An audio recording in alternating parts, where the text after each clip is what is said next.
மாதிரி ஒரு ஆங்கில யோசிக்கிறேன் அப்படின்னா, இப்போ ஆல்ரெடி இருக்கிற இந்த வளங்களை சூறையாடப்பட்டது எப்படி, அதுக்கு ஆல்டர்னேட்டிவ் என்ன பண்ணலாம், அது கார்ப்பரேட் காரணமாக, பாலிட்டிஷியன்ஸ் காரணமாக, இப்படிங்கிற ஒரு ஆங்கில நம்ம எல்லாம் டிஸ்கஸ் பண்ணிகிட்டு இருக்கோம். நான் என்ன பார்க்குறேன் அப்படின்னு சொன்னால், கடந்த 50 ஆண்டுகளாக இந்த வளங்களை சூறையாடி அதன் மேல் கட்டமைக்கப்பட்ட ஒரு வாழ்வாதாரங்களை தான் நம்ம உருவாக்கி வச்சுருக்கிறோம். ஸோ இப்போ இந்த ரிசோர்ஸ் எல்லாம் வந்து இன்றைக்கி இருக்கிற லைஃப் ஸ்டைலில் நம்மளுடைய அன்றாட வாழ்க்கைகளில் தான் களவாடப்பட்டிருக்குது நம்மளுக்கு. ஸோ இப்போ இந்த வளங்களை மீட்டெடுக்கணும், இல்லை வளங்களை வந்து தக்க வச்சுக்கணும் அப்படின்னு சொன்னால் நம்மளுடைய வாழ்வியல் முறை. இப்போ ஒன்று சிம்பிளாக சொல்கிறேன், ஒரு அர்பனைஸ்டு லைஃப் ஸ்டைல் இருக்கு இல்லையா, இந்த அர்பனைசேஷன் கடந்த 50 ஆண்டுகளாக இருந்த அர்பனைசேஷன் இருக்கு இல்லையா, இந்த அர்பனைசேஷன் பில்டப்புக்கு பேஸே வந்து இந்த வளங்கள் சூறையாடப்பட்டது தான். ஸோ இப்போ இந்த வளங்கள் வந்து ரீசோர்ஸ் அப்படியே ரிஸ்ட்ரெயின் பண்ணணும், திருப்பி மீட்டெடுக்கணும் அப்படின்னா இந்த அர்பனைசேஷன் வந்து நோக்கி போய்கிட்டு இருக்கிறத நம்ம இப்படியே வந்து வச்சுக்கிட்டே எப்படி இந்த வளங்களை மீட்டெடுக்கணும், அப்போ இது ஒரு பெரிய முரண் இருக்கிறதா நான் உணர்கிறேன். அப்போ இன்றைக்கி இருக்கிற நம்மளுடைய வாழ்வியல் முறையிலிருந்து தொடர்ந்து இதை இப்படியே போய்கிட்டு இருக்கும்போது இந்த வளங்களை மீட்டெடுக்கிறதுக்கான சாத்தியக்கூறுகள் இருக்கான்னு இங்கே இருக்கிற இன்டலெக்சுவல்ஸ் தான் எங்களுக்கு வழிகாட்டணும்னு தாழ்மையுடன் கேட்டுக்கொள்கிறேன். இந்த காளிமுத்து அவர் ரைஸ் பண்ண பாயிண்ட்டு பெரிய முக்கியமான பாயிண்ட் தான். நான் வந்து 2004 ஆர்கானிக் ஃபார்மிங் ஸ்டார்ட் பண்ணது, நேச்சுரல் ஃபார்மிங். அவருக்கு ஓகே ஓகே இங்கிலீஷில் பேசணும். Okay okay okay Kalimuth has raised the issue that for the last 50 years they are all doing the farming with fertilizer and chemical, pesticide, herbicide, weedicide, fungicide, everything is included in the farming through the system. The farmers are introduced that by the government itself. So now you are asking for change the farming to non-fertilizer, non-chemical, organic, natural and all. Not only farming. Yeah. Urbanized. Yeah. So urbanized society is demanding the new methodologies, but how the farming community can change from the long process they have practiced so far. That's the main issue he raised, right, Kalimuthu? So actually the farmers are not, I told that the criminal side of this is from the government only and the scientists only. Scientists, they are the culprits. They played all these games for the pharmaceutical and chemical industry. That's what I would like to say. These are all part of the game of the pharmaceutical and chemical industry. They always want to sell the medicines. They want to occupy their hospitals full packed all the time. See, the green revolution or the white revolution, whatever may be the revolutions, in the name of revolutions,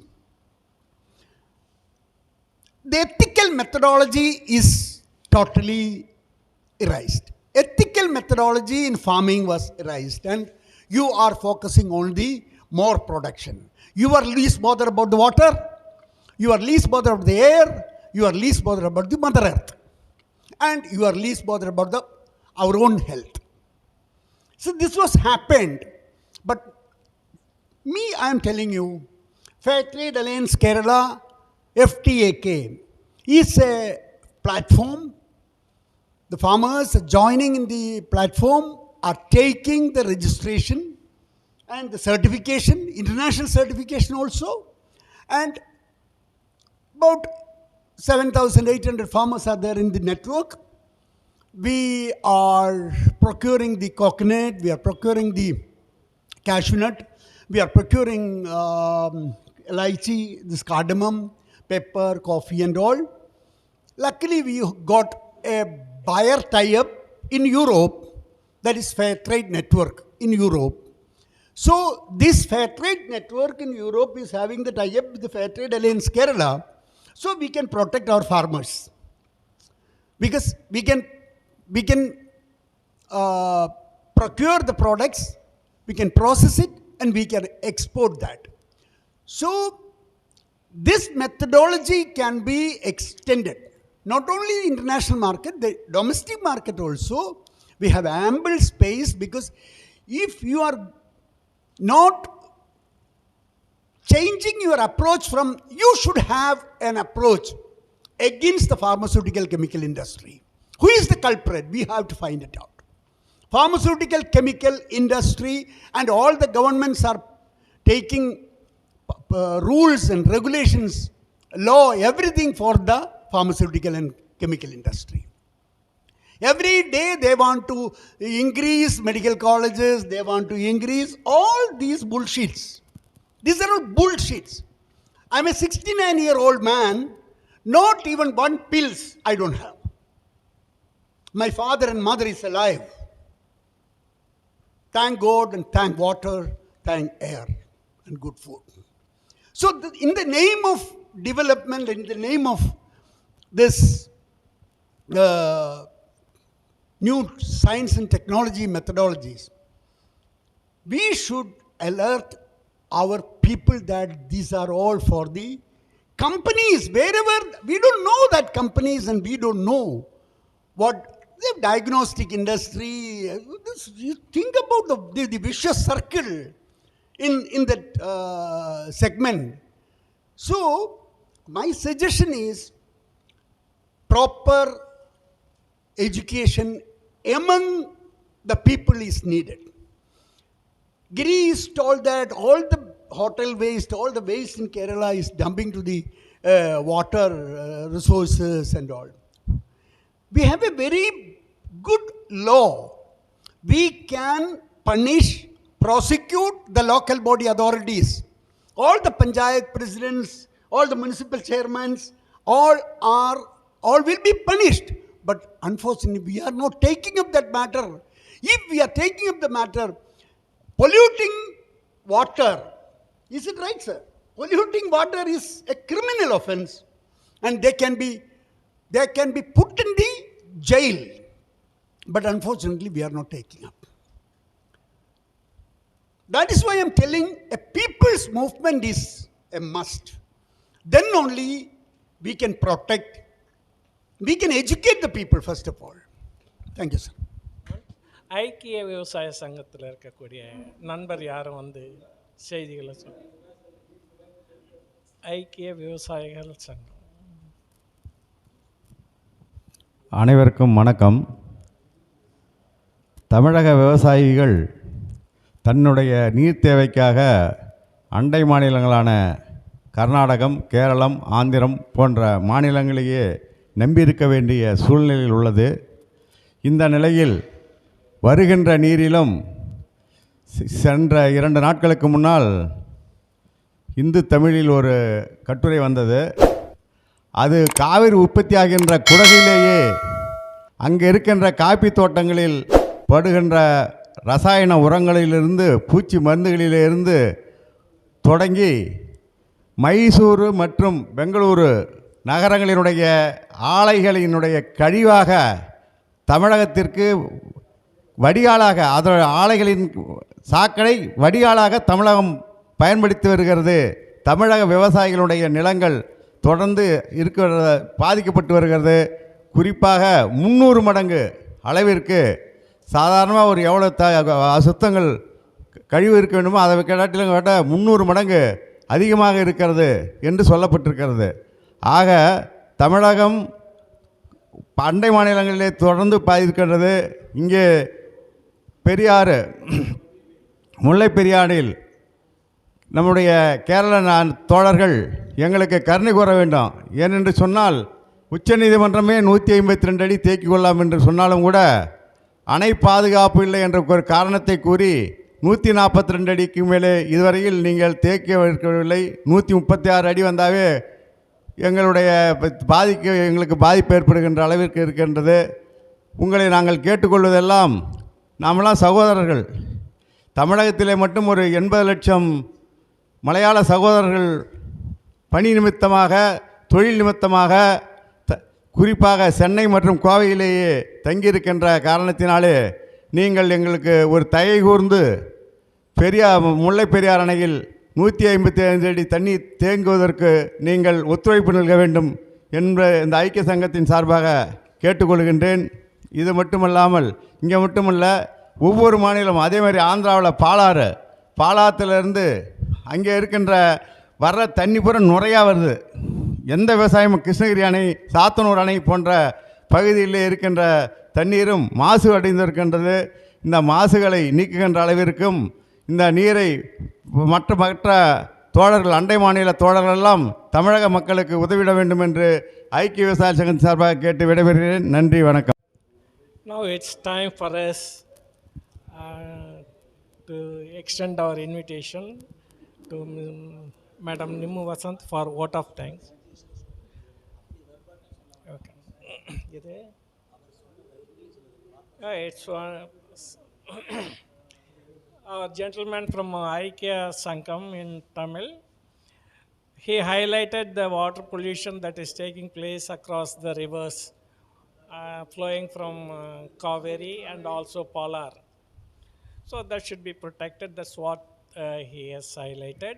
That is one aspect of it. A request from the chair and also from Geological Society of India. Those who spoke, they are expecting a write-up from the guest speakers.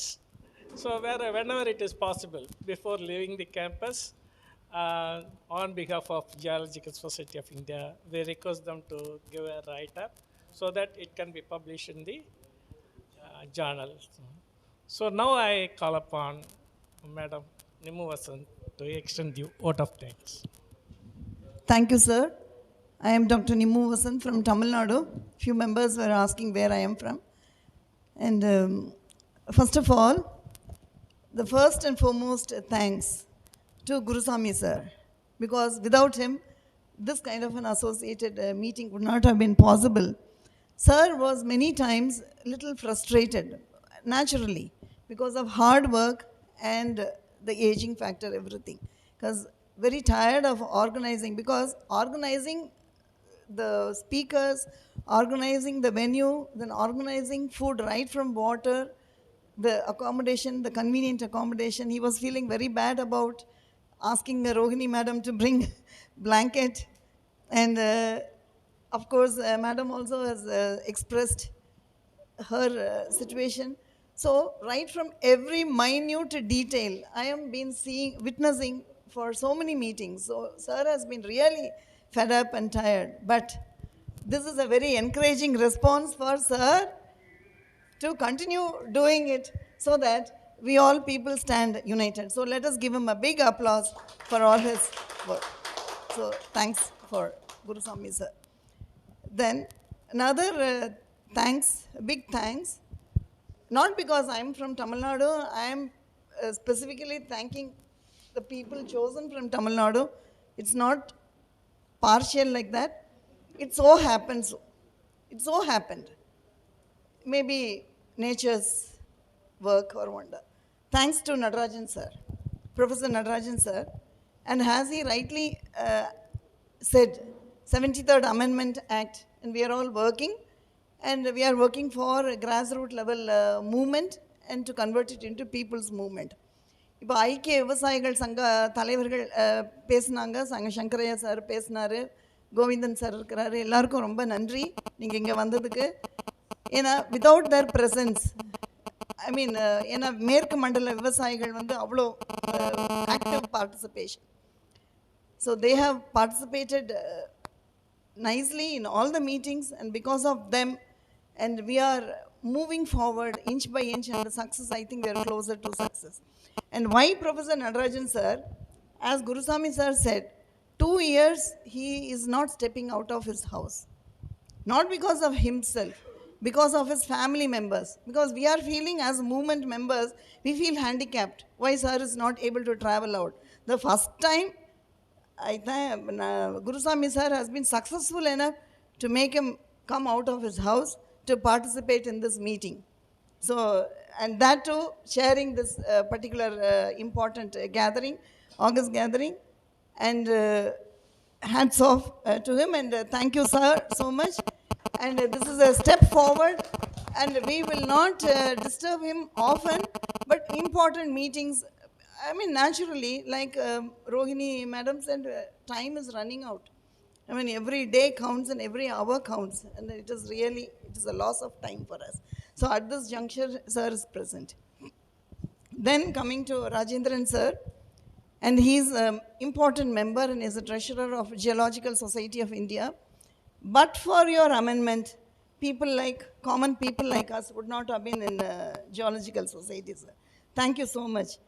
And as an important recall in my own personal life, my father was a member of Geological Society of India. He was a mining engineer. He was a mining department in Associated Cement Companies, ACC. ACC. So when Gurusamy sir told me to be a member in a Geological Society, I readily agreed. So there was no looking back. I was surprised how I am in Geological Society. Now I understand from Rajendran sir's words that the law has been amended, that all from different walks of life, people can be members. So this is one step forward success, because we are coming closer to success. We are coming closer to success because people were all in different departments. Now we are all converging into one section. So that shows we are all coming as people. Now விவசாயிகள், தமிழக விவசாயிகளுக்காக பர்டிகுலராக நான் சொல்கிறேன், விவசாயிகள், போராளிகள், பொதுமக்கள் அப்படின்ற எல்லாரும் கூட்டு சேர்ந்து we are all மக்கள். நான் மக்கள் பிரதிநிதிகள். We are people. So that is where the rulers are successful, by dividing the problems and dividing the people. So people are getting divided. People are getting divided into different movements. Agriculture movement, and the Natarajan sir would always say it is a sectoral movement. Watershed movement, green movement, education movement, health movement. So government is very happy with the different movements. But today I think we should declare we should have people's movement. And I think it was well said by Advocate Thampan Thomas, who gave us a speech introducing this session. And he spoke about humanitarian concern. And it is a very big, it's a very notable point, because humanism is totally has vanished today. And as Dr. Rohini said, people want to make more money. Even common people want that. So that is what. Here I recall Gandhiji's, Mahatma Gandhi's statement, this nature, this world is enough for man's need, but not enough for man's greed. So that thing has to be addressed. When people, not only politicians want to make money, even common people also want to make, because they have seen the result by making money. So how to control it? Because me personally, who is a victim of advocacy, because madam rightly pointed out, there is no support for advocacy. There is no support for lobbying. So I am one of the victims of this advocacy, but no matter what, last 30 years I'm still fighting as an education activist. And I think common people should start supporting, because there is no support from anywhere. So that is a big story. I don't want to waste time in this platform. And thanks to Advocate Thampan Thomas sir and Dr. Krishna Kumar Singh sir very much said about two sections of politicians. Like it's very, very important, statesmen, difference between statesmen and politicians. Of course, when politics started in India in the first freedom struggle, many were statesmen. The majority of the politicians were statesmen. So we were very comfortable with their ruling, and we started existing in this system, and we were very happily enjoying the system. I think I am one of the generations, I think we are all part of this generations of 50s, 55, I am 57 born. I think 50s born are the luckiest people to see this generation through with a happy, jolly, good time of. But now, when we are senior citizens, we are seeing the whole system is getting degraded. That is because the statesmanship have vanished in the political system, because whoever wanted to be a statesman, they were rejected in politics, because politics needed more money to survive. So that is the thing. Even recently also I told our members in Tamil Nadu, election, collection, commission and corruption. So these are the four rules of politics. So this is what is affecting our system. So thanks to Krishna Kumar Singh sir, Dr. Krishna Kumar Singh sir, for enlightening us on this point. Dr. Snehal Donde, I can't, it's a great big admiration as a lady, because I can relate myself to her standing to the police station, because I run to the police station, run as an activist and argue cases in the court. But I know how difficult for a lady, and she has covered a wide range of. You are a real Jal Nayak, and she should be really honored to be in our group. And thanks for all her involvement to come all the way from Mumbai to participate and give her knowledgeable resources. Thank you so much, Dr. Snehal. And your activity should sustain, and we will all support you throughout. So whatever is the problems, and we all have to come together under one roof. And thanks to Sabari Subramaniam sir, and he rightly pointed out from Tamil Nadu about flooding and drought. So these two are water issues, and how these two issues are being capitalized for making money also. So that is why you don't see all these issues to be vanishing. So problems are there. People see to it, and especially our rulers see to it that the issues are alive, so that they keep making money. So we have to address that. Thank you, sir. Then Prabhakaran sir from Kerala. Thank you so much, sir. How the drinking water is polluted. I think Prabhakaran... Prathapan sir. Okay, Prathapan sir, he is out. Okay, thank you so much. And he spoke about river water and how the Kerala river water is getting affected, and he's from the Protection Council. I think it was rightly translated. I think you translated, right? Anna, she's also an activist, young activist, I should say. She is a follower of our generation. And as a young girl sitting there, and she was able to translate for all of us. Thank you so much, Anna and Prathapan sir. And P.T. John sir, so no words for your expression of as an activist. How criminalizing the capital hegemony is happening in the entire system. And one forest act in 2006, if it is implemented, it is over. It is all over. Problem is over. As I said, they don't want problems to be solved. It should be flamed and kept alive. So that is what, as an advocacy NGO, I am still advocating the same thing. So the problems are being flamed. So that is what is happening in our society, and how to address that. So I think while we are addressing the problems of the activists and problems of the people, we should also take into consideration to address how the corporates can be satisfied, at least in the common minimum level, to teach them about controlling the greed and controlling the humanity lessons. I think they should be taught more than the grassroots level people. I think we'll have to devise a methodology. Thank you, P.T. John sir, for addressing us with all these problems and the havoc created by the system of encroachment and polluting and not getting the act passed. And in this reference, I remember one particular act, Grama Nyayalaya Act, because Professor Natarajan and Gurusamy sir, all the people, and I think from Kerala also, in Panchayat Raj system, I think Panchayat Foundation, sir, they are also working, must be. Grama Nyayalaya Act is a much earlier act which should have been passed so that Grama Panchayat level people have the power to even function as a court. No need of going to Supreme Court. They are the people who can get the powers and pass laws and regulations. But that act has not been passed till this day. But the Corporate Act has been passed, which came much later and has been passed very successfully, so that political funding is made possible. The political rulers are kept. Yes.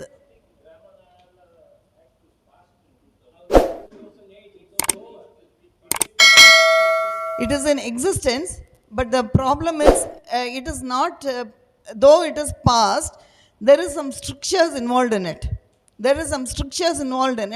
That is why, because it is not widely spoken, it is not widely publicized, and it is not widely circulated. And the strictures are passed in the center and as well as in the state, because they don't want it. Because if that comes, then people will, the Supreme Court will vanish. Then how will this thing? Then it is a problem. It's a problem if that is, but we'll have to address how the Supreme Court exists at the same time. Brahmanyalaya Act, at least in the minimum level, they can pass rules for themselves. So we have so many complexities. As days go by, we have complexities of problems. So, of course, Dr. Rohini Chaturvedi madam is a very, very enlightening talk on your theories and how, especially the three things, the desire for legacy and desire to stay in power and desire to make money, and how these three things are very important and we need to balance. I think I should say we are not in a position to attack one particular segment because they are all interconnected. Suppose we say, oh, corporates are so bad and politicians are so bad, then we are one-sided. So we'll have to see things, how via media inclusive, how we can build up a solution in such a way everybody gets satisfied and we bring in more statesmen among the younger generation to rule the country. So that should be our aim. And I think one session, I think Velusamy sirs is shifted to the next, is ready with the bombshell, I think, hopefully. So it's a small activity, but anyway, it is all for good. All of us are. And Gurusamy sir said, we are a small group, but I am sure we are atom. You know, atom is the most powerful. Atom is the most powerful of all the, whatever be the big rally and big conferences, huge people's flagship movements in the media, no problem. A small within four walls, a small group of like us are gathering together and advocating certain policies, and I think we are functioning as atom, and thankfully, thanks to all of you. And also, this is discussed by, I'm not able to name person by person, but everyone who participated in the discussion, thanks to Madhavan sir for education being instilled for this thing, CP John sir, and PT John again, and Aikya Vivasaigal Sangam, and Kalimuthu, who spoke very well about organic farming and last 50 years, how urbanization has spoiled our movement. So thank you all of you. So thanks once and for all. I wish all the best for each one of you to further participate in the sessions coming forward, so that we bring a wonderful presentation, bring a note to submit to whichever ruler and government or whatever action committee, and it should be a wonderful gathering. Thanks one for all. Let's move for lunch. And if any name is missed out, and please forgive me, and it will be definitely recalled. And I think sir also spoke. CP, sir, time to speak. Yes. Thank you very much. Thank you. Tamil Nadu. I just want to ask Mr. Madhavan that you claim that industry is polluting water 15% and 85% water polluting by agricultural farmers or whatever maybe. Could you explain it in a statistical manner where is the source of it and how it could be avoided or protected? Actually, the problem is, as she rightly said, from 80s we have discussed about the conservation. In 90s until 2000 we discussed about the biodiversity. Now we are talking about the global warming. Actually now the global warming is a biggest phenomena for people who are making money, not for the real protection of it. I am really seeing it every day, articles and everything. The people who talking about now about the solar or biodiversity or global warming, the person who polluted in all means. So, as I said, we can see both the sides, or we can have a 360 dimension view on the problem. But we cannot skip or we cannot just bypass the polluters or who are the spoilers of the environment, which should be addressed. You don't take it that we are pointing the fingers towards them, but we have to see. In Tirukkural we say it, Noi Nadi, Noi Mudal Nadi. We have to find the disease. Then we have to discuss about the intake or curing about it. So without pointing out the disease, we cannot give any medicine or cure or any treatment. So we just want to know it. Another question is, we people are talking about the organic farming. As you said, endosulfan or whatever may be the fertilizer spoil the soil and also it taking much water than the regular farming. But we have forget about it, industrialization. All the company, you have been very much aware of the virtual water. Every pant, jeans occupying 13 or consume 13,000 liter of water. Every car which we producing, it taking 13 lakh water from our Indian ground. So all the cars are exporting, all the bikes are exporting, all the machinery are exporting. Now people actually see ground water we had, but people who exploit it now selling the PVC pipe and drip irrigation. They are talking about the Israel model. Why should we compare with the Israel when we have a sufficient water?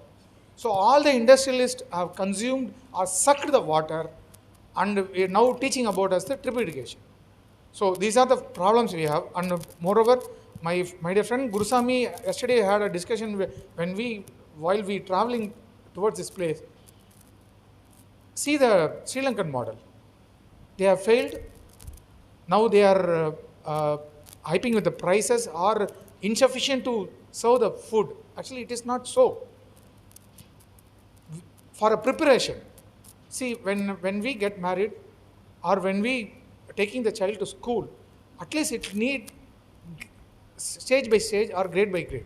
We cannot expect a thing when we plant a seed in a time, next day we cannot expect a tree which should bloom with the fruits or flowers. It takes time. So how we'll supply the food for the maximum population which we have? So these are the things to be discussed, and I'm not pro to the fertilizer. I'm pro to the organic farming. But the challenges must be addressed in a proper way. And rightly my dear friend said, the people in cities who exploited the maximum natural, teaching about the protection of environment to the farmers, what they are doing daily, day-to-day life. So kindly tell us or enlighten us with all these things. And madam, I have a question towards you. Actually, you discussed about Indira Gandhi. She had passed almost all the Environmental Protection Act. So I just want to get your paper. Can we have a paper presentation for including in our journal or whatever may be? So I would just have a prepared presentation of your entire speech which you serve, because many points you have discussed in a categorical manner as you gone through, or you just come out of the experience which you have. So we would like to have your paper to be presented in a particular one. Thank you. Kind of you. With due respect, sir, 2014 central government one report is there. What it says is 38.5% of the entire Indian land will be deserted. It is a known fact by 2030. Recently, United Nations has issued a one circular. In the worldwide, it is more than 40%. So, our agriculture system now, that is so-called industrial agriculture system, which are that one? One is sugarcane, wheat, and rice. These three items are consuming most of the water of this Indian water. Or rubber not much. So, that consuming water more percentage. You check with this thing. You will get in the Google itself, you can get the details also. When such is the position, what we have to do? And moreover, you are telling about the organic farming. Let us forget about the Sri Lanka. We don't know what it is. We are running an organic school started in Tumkur. So John has visited there. We are challenging the people who are there. We are created less water, making paddy. Huge, yes. Consuming, it is coming more than that, more than your chemical farming. And we have made the models there. We are running school, third batch is started. And where we got that inspiration, from Tamil Nadu. It was one, I forgotten the name of that one. Namma. Lot of evidences are there. And we can do that. Forget about the Sri Lanka. We can do. You come there. We will show you the model. Then you decide yourself. Definitely, we can make the challenges. We will take it. Thank you, sir. My name is Giri. In Kerala, rivers are contaminating all types of hotel waste and other wastes. 70% of water damaging in this type of waste dumping in our rivers. That is the main problem in Kerala. The number of hotels and municipal waste and some other wastes are dumping in our rivers. That is main problem in Kerala. Good morning, everybody. I was a bit late, so I couldn't follow all the proceedings here. See, my name is C.P. John. I belong to Socialist Party India from Kerala. See, our problem is, in fact, we have poverty in the midst of plenty. We have enough resources, but we are not properly using it. Either unutilized or underutilized or misutilized. That is what is happening in our country. We have enough rainwater, but poor harvest. We have to harvest our rainwater and use accordingly. That is a main problem as far as our country is concerned. Our government has no will, and there are no officials with that will to implement the law of the land. There is law everywhere, but law is not properly implemented. See, we are all lamenting about pollution.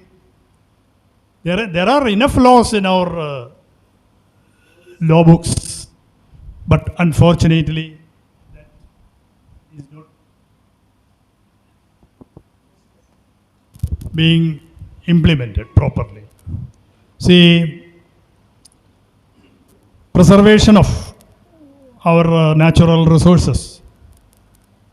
We have to educate our people. The education should start from the beginning. We have to catch the young minds of the country. So, proper education in the school level itself for the preservation of our natural resources is a must. It is high time we did it. Our government should accommodate officials with that sense of purpose, that will to execute things. That is the only solution in this situation. So I don't elaborate much. I shall interact in other sessions after hearing the veteran speeches. Thank you. My name is Madhavan. I am originally from Kerala, but I am settled in Karnataka. Since 4 or 5 years, I am working for coordinating for the Sahyadri, that is Save Western Ghat movement, and other environmental activities. Recently, I had been to Delhi for Nadi Samvad. Some group is working on a lot of environmental activities. Now, here is a question for you. The approaching is differently. We have to approach all the problems are different now. So, for example, I wanted to say 80% of the water has been poisoned by the farmers only now. It is not a complaint, because we are polluting the water through what endosulfan lake. A lot of chemicals are used. 80% of the water, because 80% of the water is used by the farmers only. That we are not thinking. The industry is polluting only 15%. Now we are telling only for the industry. We have to think differently.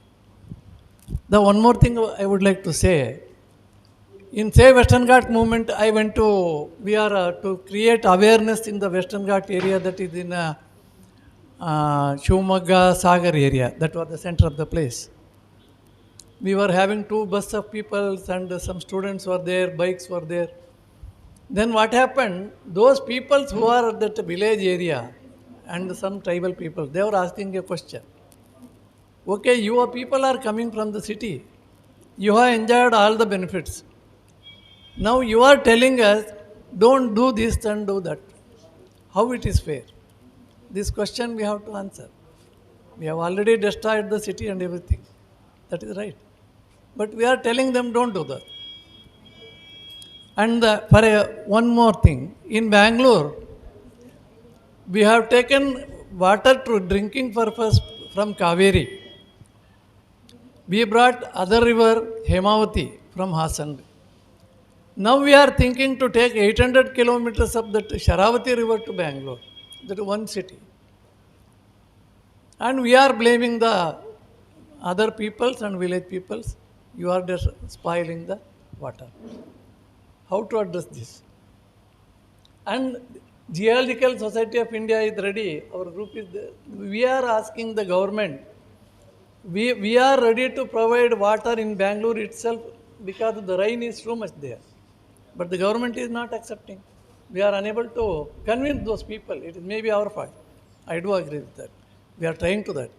At least give one area to us. We will make it in a model. Create that. We will provide you water, drinking water here itself in Bangalore. That can be done. But again, the political system, lobby system is there. They don't agree for that. Now, what I am saying is, we have to approach the both sides. Another one thing, like in man and animal conflict is there. In everywhere, in Kerala it is more. We try to organize those people. What farmer is saying, we are trying the one year cultivate all those things. Within a day, the animals are destroying it. So without any other alternative, we are trying to kill that elephants, and in Nelambur area it is there. Those people are complaining. But wildlife group, they are accusing the farmers. And what about the problem of the farmer? That also we have to think. 2 sides we have to think. We are thinking from one side. That is not a realistic approach, I am thinking. So we have to discuss all those things together while discussing this thing. Let us not blame others. Let us see the problem, how to solve it. Gentle approach, we'll do it. That's what I am sincere. request. Thank you. Thank you. Just I want to react with Mr. Madhavan's statement. He said, industry 15% people are selling. For agriculture also, you have to price. But you can price if you are selling water. If you cannot sell dirt, all the water is polluted, so heavily loaded with metal, loaded with so many industrial effluents. Unless you stop it, you cannot talk about selling water to agriculture. சொல்லணும் he is a person who forgot to travel for the last 2 years after COVID. When we are convening a meeting at Chennai, he is traveling his motorbike. He is 80 years old. But now he is avoiding travel because of this pandemic. And I asked him, please come along with madam. And I reserved a room in this center, Professor Nadarajan and Mrs. Nadarajan. And they put a separate room for both of you. And when I came here, where is Mrs. Nadarajan? Mrs. Nadarajan permitted Nadarajan to go alone. She is ruling the home. Therefore, one bed is empty. That bed is given to me, Mr. Savant. Thank you. To such an extent, he sacrificed his wife and here for the cause of public welfare. So it's a different episode, and we'll go for interaction. Before that, Madam highlighted some of the issues. It's more complex. We have to address more complex issues relating to tribals and all. Integrating is not that much easy. So we will draw out an action plan with all indicators and find out some of the solution. Best form of solution we can give. Constraints will be there, but we can arrive at some conclusion with common minimum programs like that. So complex problems are there, with the distortion problems is there. So now I call upon our audiences to interact on any issue. They can come over here, interact, or from there also you can raise the issues. Pardon? Okay. Thanks to the Lord. Yeah, definitely there after 5 minutes. 5 minutes. Yeah, just discussion.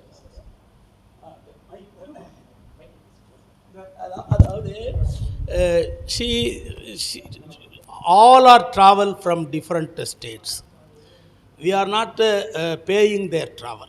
Kindly listen, including my sister Donde. Always she is spending. Whenever I am making a call, Shyam Prasad, Srinivas Reddy, Rohini, Krishna Kumar Singh, Donde, in so many people. I served for about 40 years. Rajiv Gandhi used to call me by name. I brought Prabhakaran to Rajiv Gandhi. But I seek no benefit out of it. I never give even a small shawl to any leaders. We served for the purpose. We are serving. Now the cause is very big. The crowd is very thin. But each of them is heading an organization not less than 15,000 people, including Vilayodi and John, an intellectual person among the working mass. Therefore, he gave a very good political solution to go for a dialogue. As you said, lobby and advocacy is not the dearest one for the persons who are funding the activities. But anyhow, we are making it.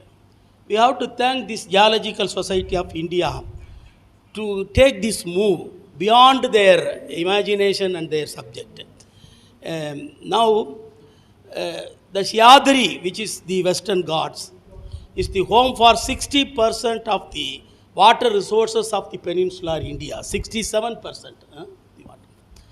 But it is totally disregarded. If it is not safeguarded, there is no use for our life. There is no use for our life.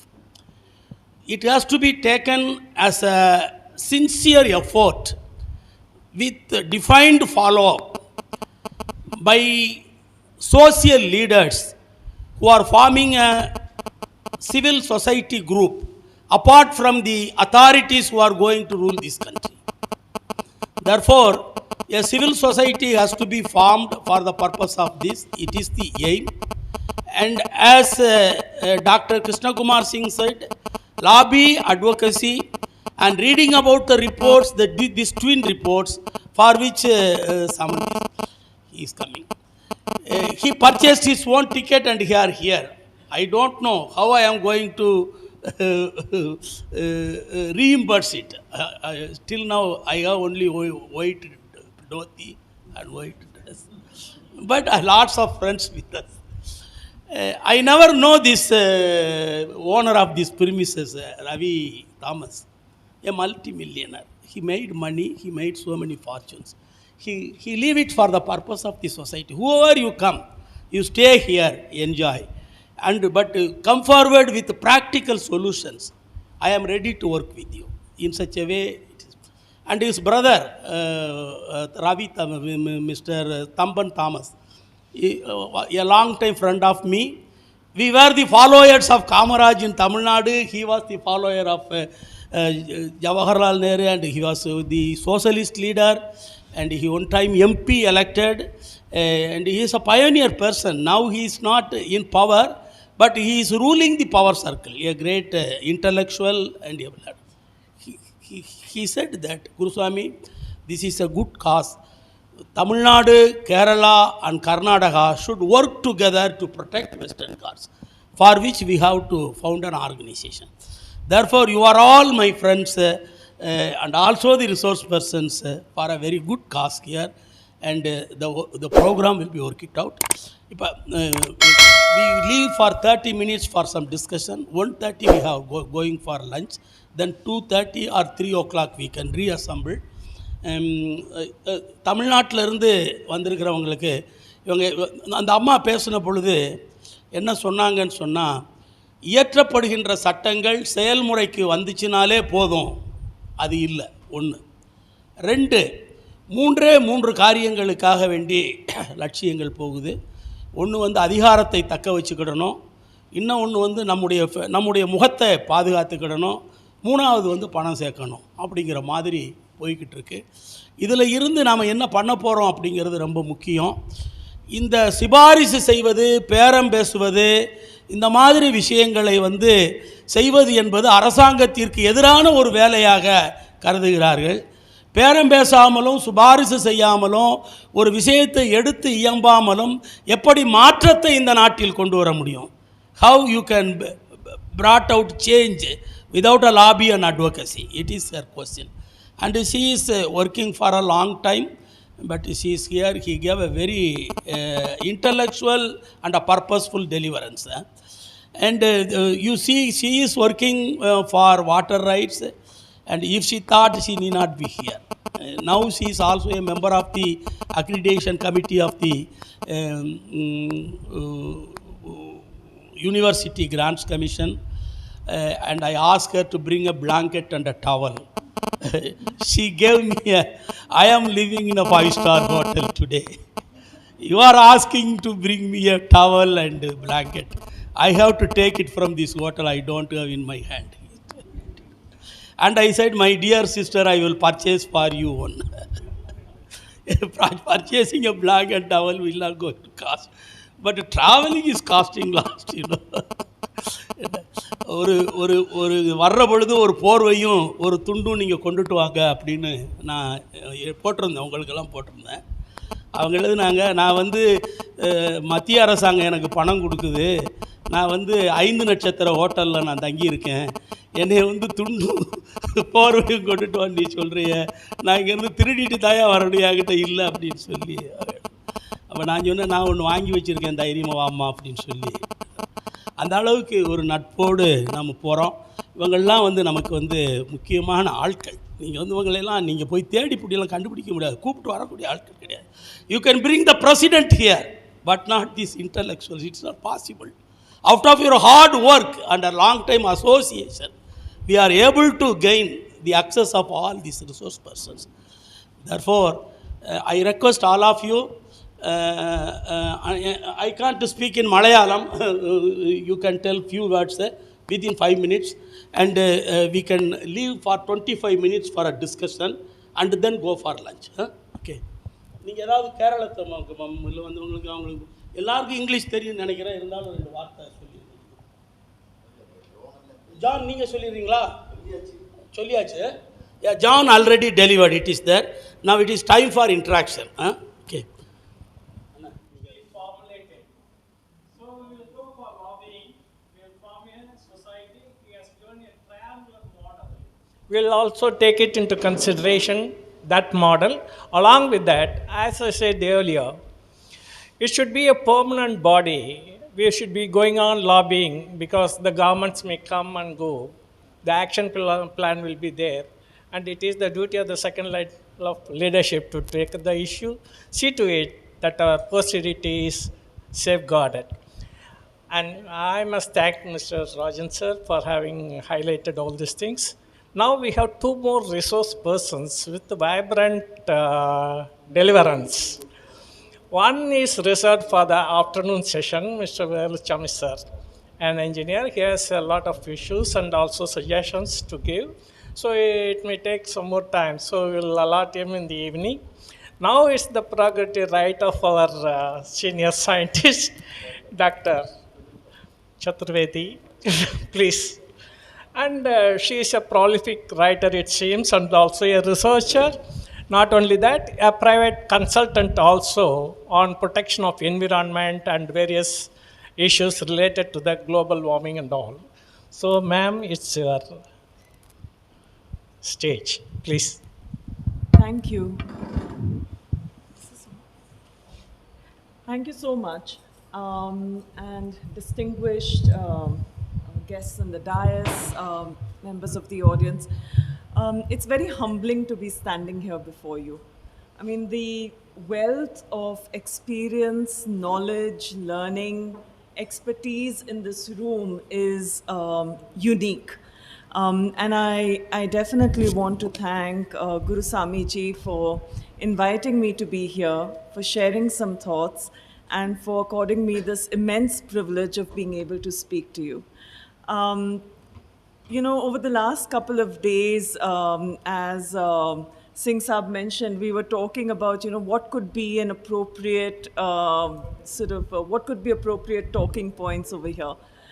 And we went back and forth, and I was very, very hesitant and overwhelmed because I knew the kind of audience that we will have. And I saw myself initially as being more of a learning participant rather than actually saying something, that too in the inaugural session. But there were a few things that came to mind, and it's something that's very, very close to my heart. I am not a technical expert. I am not a scientist. I do not work, and I'm not an expert on any one particular natural resource. But one of the things that I've been working on for several years now is thinking about forests and land use and how we can engage with policy as well as practice-based solutions to address whatever concerns might be topmost of our mind, whether it's water, food security, availability of medicinal plants, or something that's top of mind these days, an agenda, climate change. And over the years, I've sort of worked at the grassroots level, but also then studied and worked with several international organizations and so on. So what I would like to do here is maybe, I cannot speak for any of the states with the kind of authority that you can. I can say nothing that you do not already know way better than I do. So I'm going to step back and zoom out and try and think about one of the questions that sort of kept emerging through the course of the morning. and that was, when we have strong scientific evidence of the kind that we have in the Gadgil report, or even a watered down version of that report, which for many policymakers was still too radical to be implemented. And we saw that in the Kasturi Rangan report. Why is it that actions don't get taken? And what is it that we really need? So many years ago, I was working with an international organization called the World Resources Institute. I was trying to set up their program over here in India, looking at land and forests and land use.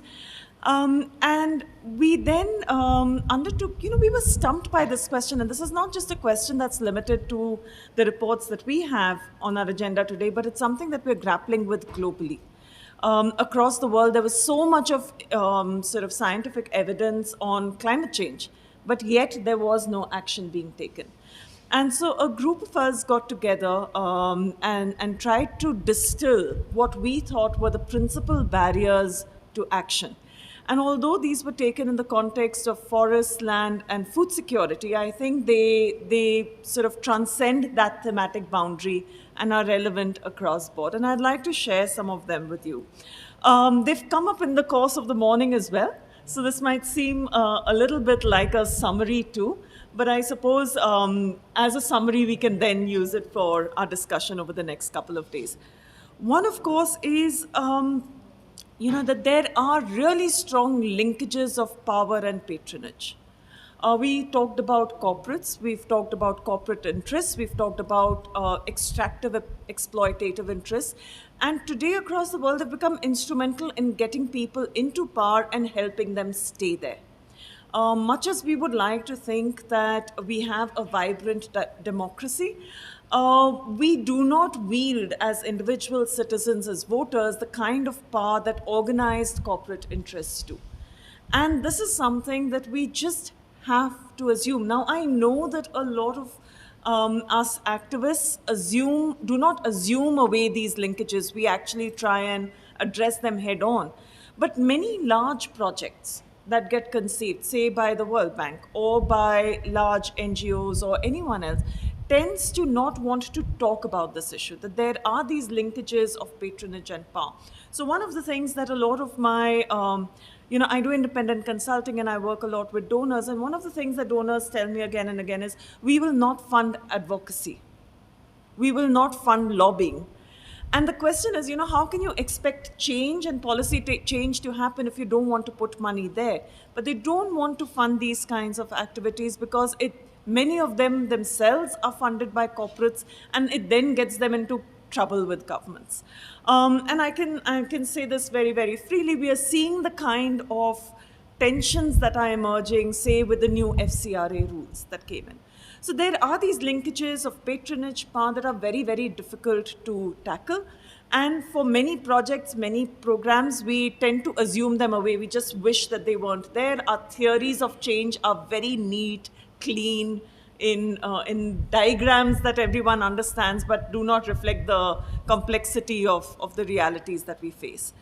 The second, of course, is that for an individual decision maker, whether that decision maker is political or in administration, resources today are worth more dead than they are alive. So a standing forest is not worth as much as the minerals under the soil, or even the land that can be sold off for urbanization. Somewhere that economics and the time frame in which we think about what our resources are worth does not suit the decision-making process of people in power. And I know that there have been reports like the TEEB report. There was a lot of work that happened with the NBSAP about 22 years ago. It has not hit the mark. And one of the things that I hear, say, for instance, about TEEB estimates or other kinds of economic valuations of nature, is that people say that, you can talk about trillions and trillions of dollars worth of environmental services, but it doesn't ring true. It doesn't sort of carry the same weight as being able to say that, a particular mining project is going to generate 1,500 jobs. or 2,000 jobs. It doesn't show how much we are going to be able to influence our GDP. And those are the kind of things that people in power, decision makers care about today. So there is a lot of dissonance and disconnect in the ways in which we talk and the ways in which we present data, and how, whether or not they are able to use it to actually take a decision. The third, of course, is, of course, everyone, Dr. Sonal also spoke about this. We work at cross purposes. The Ministry of Environment and Forest has a particular mandate which does not meet the mandate of the Ministry of Tribal Affairs, which does not necessarily meet what the port authorities want to do, and so on. So we are all constantly working at cross purposes, and that's reflected not just in government, but unfortunately, and this room is not a reflection of it, but unfortunately, a lot of our organizations, whether they are research organizations, academic, or NGOs, we also work in silos and we work at cross purposes with each other. And this is a problem, because what we end up doing is that we present, I'm just going to give you an example of a meeting where I was, where the Minister for External Affairs was present many, many years ago. Environment Minister was present, and this was a conference on climate. And all the scientists were fighting with each other, right? So the minister basically went back to his office laughing, because he knew he could do whatever he wanted to do, and he would find some scientist or the other to back him. They were all at cross purposes with each other. And this is a problem. I'm not saying that we shouldn't have diversity or plurality of thought and experience, but somewhere we have to have a common minimum denominator, and we say, okay, this is what the basis on which we agree. I don't know how many of us in this room participated in a big conference that happened 10 days ago in Trivandrum.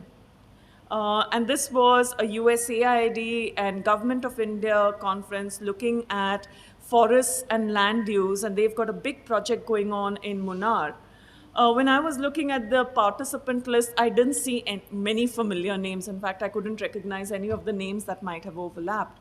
And that's probably because we don't necessarily as communities speak to each other, communities of experts and intelligence. And that gives ministers the right. I mean, every decision, even the river interlinking project, Ken-Betwa river interlinking project, which many of us in Madhya Pradesh are protesting, has references to scientific data, right? So there's a tension there that we must confront head on with our peers and come to some kind of conclusion. Laws on books, not in practice, and very poor systems of accountability. Today, we may be able to take one minister to hand. We've seen the kind of opposition that's emerged to the RTI. It's the principal instrument of transparency that we have. But essentially, we do not, individually have the power to be very radical in the kind of transparency and accountability we want to push. But that is what allows for people to get away without implementing the law. John Saab was mentioning the Forest Rights Act. I mean, so many years and barely any progress made. States with the largest forest area and huge tribal populations, Madhya Pradesh, for instance, have not recognized any community forests. And it is something that a few people talk about, but not everyone. As we speak today, there are protests that are being organized against the decision to accord mining licenses in the Hasdeo Aranya in Chhattisgarh. And it's a small group of rights activists who are doing it, but the environment and the people who work on poverty are not together. People who work on rivers are not necessarily seen as being a unified force and standing behind those in Chhattisgarh. So there is some of this as well. And finally, we often find champions. I'm not saying that we don't. I mean, Thomas Saab in the morning is a champion. He is thinking about these issues. We sometimes, and I'm partial because I worked in his office, Jairam Ramesh was trying to think about things and navigate these issues a little bit. And of course, he was under a great deal of political pressure as well. We know he didn't last very long in the ministry either. But the fact of the matter remains that when these champions are in place, A, they don't have enough support from us, we are so critical on the outside and as civil society that we do not take the time to empathize with why people are unable to take those decisions. So whatever champions we have, we need to understand that they're surviving in a system. They're trying to go against the current and they need all the support that they can. And then the other issue is that they don't have the money. The resources are not made available to them. So historically, when we look at the MOEF's budget, even in the best of times, in the best scenarios, it's not been more than 3% of the country's budget. So that is, with that resource, we want them to do everything. I'm conscious of time and the fact that I'm sitting between us and lunch, and that we've all been here in the same room for a long time. So I'm just going to sort of segue a little bit into what Singh Saab was saying in the morning. At the end of the day, one of the things that all of us realized in the global study and otherwise was that there are three things that drive decision makers, and whether they're political or in administration. One is the desire for a legacy.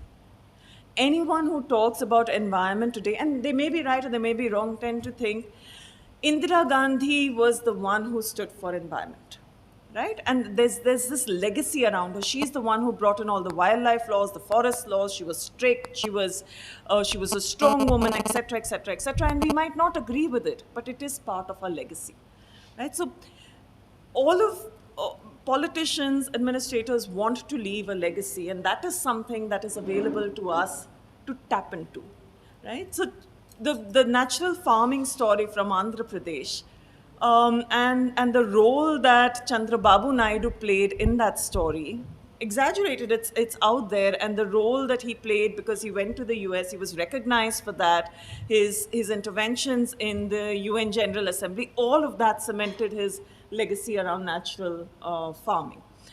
The second, of course, is this desire to stay in power, right? And this is more for the politicians. And we know that desire to stay in power actually is one of the reasons why they're looking at the corporates for all the support that they can get, because the money is coming from there. So the only instrument that we have to counter that is the votes and building up that social momentum on the ground where we ask for things to be in our manifesto.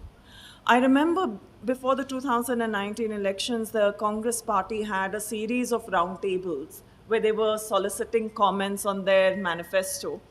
And Dr. Shashi Tharoor was the one chairing one such meeting in Delhi. And all that people stood up and told him was, listen, we don't want any promises in your manifesto except for one, which is that you will implement the laws that you have created. And that is all that we want from you, right?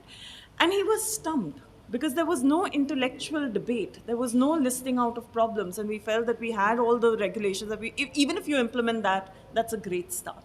So I think the thing is that, if we start demanding these things, the SP manifesto in UP had a significant portion on environment and natural resources, never was highlighted in the media. I don't think it became a decision-making point for most voters. We know that the ones in MP also had comments on this. So I think that is something that we must try and build momentum around. And to do that, we need to engage with the voters. I am not going to talk about social movement building here because that is something that you know far better. But one of the things that I do feel maybe we can think about a little bit more is how do we link our vision, say, for the Western Ghats or sustainable utilization of resources to development aspirations of people who live in these geographies. For a long time, we idealize the kinds of lives that people want to live. We are very judgmental. We can be very judgmental about, Adivasis wanting roads, Adivasis wanting hospitals, or electricity. And I think it's, we just have to recognize that there are development aspirations. For those of us who who saw the CMIE estimates that were released some time ago, a huge proportion of our workforce is now jobless. Right? And more than 50%, almost 53% of the people who have moved out of the workforce don't even want to try to get jobs because they're dejected by the kinds of opportunities that are available or by the constant rejections they face. And so the reason I'm bringing this up is, can our vision of a sustainable sustainable, thriving Western Ghats actually also link up to those aspirations of people wanting to have motorcycles, wanting to have mobile phones, being able to access, being able to be socially and economically mobile. I think those are development aspirations we cannot ignore anymore. And to some extent, I think we may have to hook up there.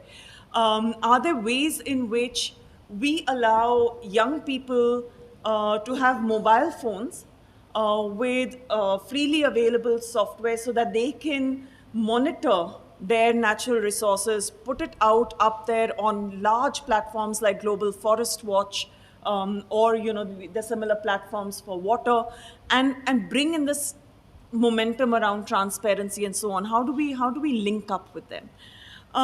Finally, I just want to come back to this, is that we are all racing against time. And especially for those of us who listen to the climate debates, 2030 seems to be this time when the world is going to collapse. We have less than 8 years. Sorry? Not collapse in the sense that our time runs out by 2030. We need those actions by 2030, and 2030 has become very, very emblematic in the climate community, right? So one of the things that when we look back, and I know most of you in this room will remember, there are fashions for ideas.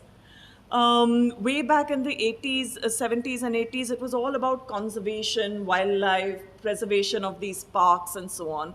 Suddenly, then, there was a shift and attention moved to watersheds. How do we look at better watershed development? Do we need, what are the kinds of decentralized institutions that we need? We then came back a little bit around the NBSAP, and at that time, late 1990s, 2000s, to biodiversity conservation, but more around agrobiodiversity, et cetera, et cetera. It wasn't as much about conservation. Today, we have climate.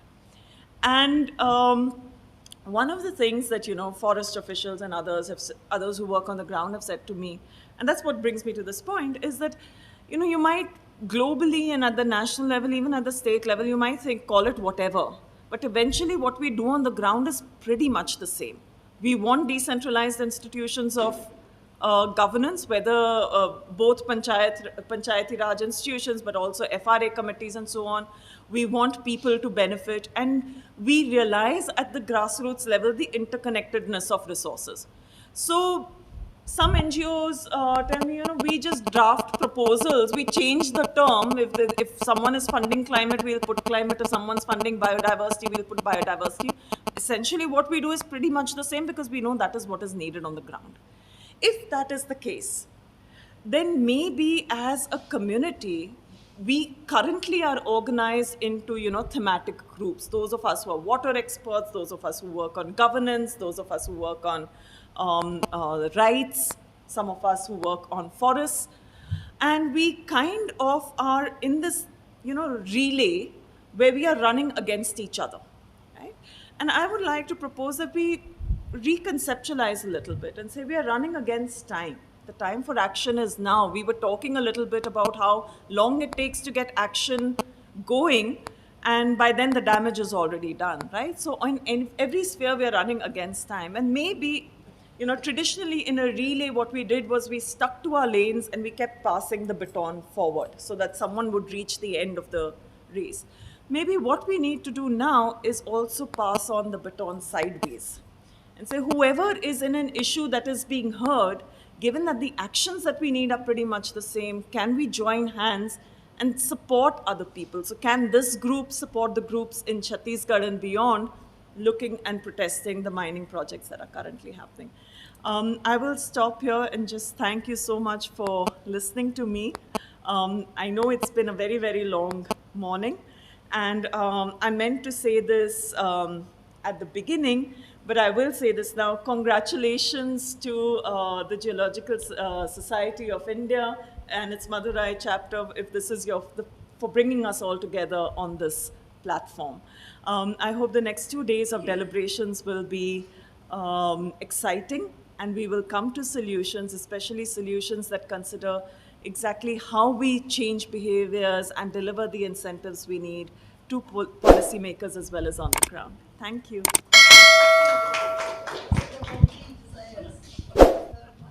Sorry? Three desires. The third one. Three desires. Desire for legacy, desire to stay in power.